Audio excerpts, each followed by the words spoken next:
ఉలవచారు ఏదైతే ఉందో దాన్ని మనం ఎలా తయారు చేసుకుంటామంటే ముఖ్యంగా ఉలవలు ఉడకబెట్టాలి. కుక్కర్లో కనీసం ఒక 15-16 కోతలు వచ్చేదాకా దాన్ని ఎలా ఉడకబెట్టాలి. ఉలవలకు ఒక ప్రత్యేకత ఉంది, ఏంటంటే బరువును తగ్గించే లక్షణం. జాతి గుర్రాలకు పెడతారు. పిజ్జాలు బర్గర్లు పెడితే కూడా బాగుంటది గుర్రాలకి. ఏదాలు బర్గర్లు తినవా? అది పెడితే తింటా ఏదైనా. గడ్డి పెడితే తింటావా? గడ్డే గడ్డి పెడితే తింటావా? ఈ మధ్య జనాలు కూడా గడ్డి తింటున్నాను, మీకు విషయం తెలుసా? వద్దు, నువ్వు అలా పెరగొద్దు. మనిషిలాగా అన్నం దీన్ని బతుకుతుంది. ఓకే, దీని మీద అది పెట్టుకుంటే మనం తిరుగుమాతకు అవసరమైన గిన్నె ఒకటి పెట్టుకోవాలి. వండర్ఫుల్. అది వెలిగించుకుంటావా దాన్ని? సహజంగా ఏం వేయాలి దాంట్లో? వెంటనే సహజంగా ఏం చేయాలి అంటే నూనె వేయాలి. గుడ్.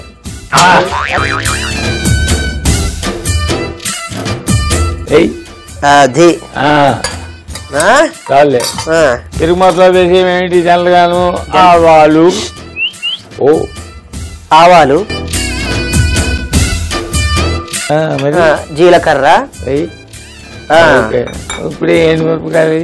ఎండు మిరపకాయలు. ఇదేంటి ఇలానే వేసానా? తుంచివేనా? తుంచి వేయి, లేకపోతే కారం ఎలా దిగుతుంది?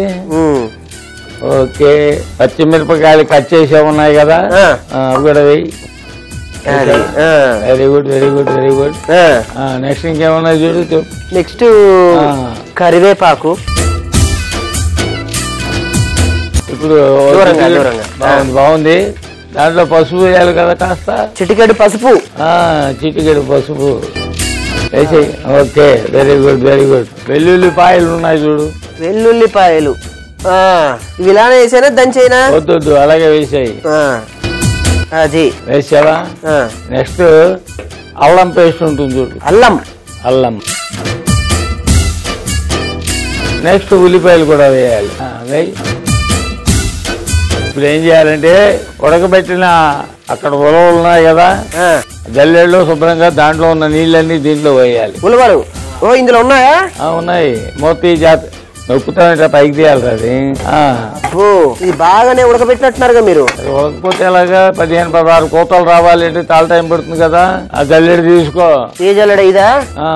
ఇవి వేగినేమో చూడు ముందు కాస్త అంతా. Okay, very good, very good. ఇప్పుడు దీని మీద అది పెట్టుకుని జల్లెడ ఆ నీళ్ళన్నీ దీంట్లో పడాలి. బాగానే ఉడకబెట్టారే. మరి ఎన్ని గంటలు ఉడకబెట్టాలో చెప్పాను కదా, 15-16 కోతలు రావాలని. ఆ సన్నటి సెగ మీద చాలా సేపు ఉడకబెట్టాల్సి ఉంటుంది. అది సంగతి.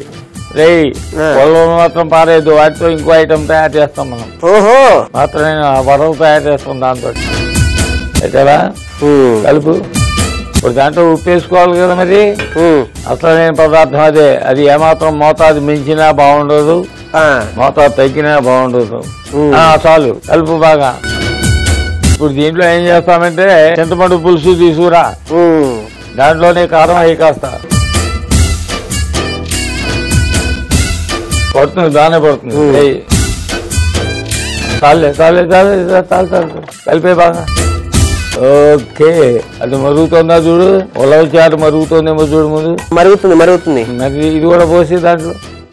అది వండర్ఫుల్ మై బాయ్. ఇంకేముంది? బాగా మరిగిన తర్వాత ఉలవచారు సిద్ధం అయిపోయినట్టే.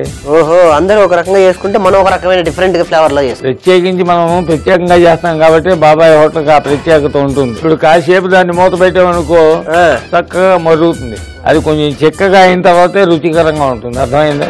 అది ఓకే, వెరీ గుడ్.